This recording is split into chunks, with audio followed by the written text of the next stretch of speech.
Jandiko marwa Elizabeth Otieno. Kawachako ndi Jodolo mag dinde mopogore mapacho kayo kwa Kenya jokanyo magaput matayo twak e kind Azimio kod Kenya Kwanza mondo miyo miluo twak makamano kaka yo mar miyo ji mane wito ngimagi e kinde ng'anyo mag Azimio ratiro margi. Jodolo bende odwaro mondo twak makamano olosi ewi yore mag riwo oganda jo Kenya kendo gi mibadhi kaachiel gi nywando pach grube mopogore opogore. Josiasa mag kweth ariyogo bende okwa mondo we bayo weche manyalo rocho twak kata medo liet mar siasa e pacho ka. Chris Owino nigi ler mathuth. Motelo ne chakruok mar twak e kind riwruok mar Azimio kod piny owacho mar Kenya Kwanza e yo mongirore chieng' wuok tich, jotend dinde ma pacho kae kwayo jokanyo mag komitino mondo ket Kenya nyime.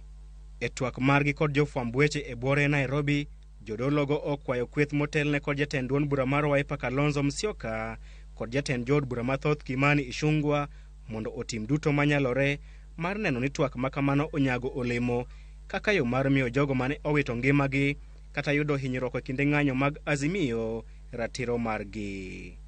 We remind the two teams that their tasks and their talks are being held in a backdrop of deaths of more than 35 Kenyans in the demonstration that happened in March, May and July 2023.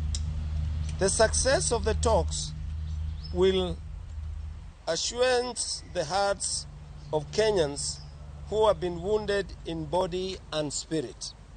Jodolo go bende opwoyo Kenya Kwanza kod Azimio kuom miyo piny Kenya kwe kokalo e twak kendo jiwo josiasa mag kweth ariyogo mondo thegre gi diro weche manyalo rocho twak kendo medo liet mar siasa. The absence of toxic political bickering has accorded citizens a chance to reflect on their lives and to resume livelihood activities. We therefore commend the Kenya Kwanza and Azimio la Umoja coalition's leaders for heeding to the advice of Kenyans and accepting to sit down and talk, dialogue. Motelo ne chakruok mar twak, Azimio kod Kenya Kwanza ne ochwalo dwaro margi ewi weche monego twagie kod aput mar jokanyo 10. Azimio dwaro mondo aputno go mbaka ewi gwelo commissioners manyien mag IEBC, pek mar ngima, yawo sava mar IEBC, kaachiel gi miyo luor thuolo mar duond buche mathoth. Kenya Kwanza to ne ochwalo chuogo apisi ma jatend kweth mobalo kod piny owacho, keto omenda mar dongruok mar CDF e katiba, keto apisi mar ogai ma jotend migepe katiba, kaachiel kod keto e tim chik mar 2 ewi 3 mar kit chwech.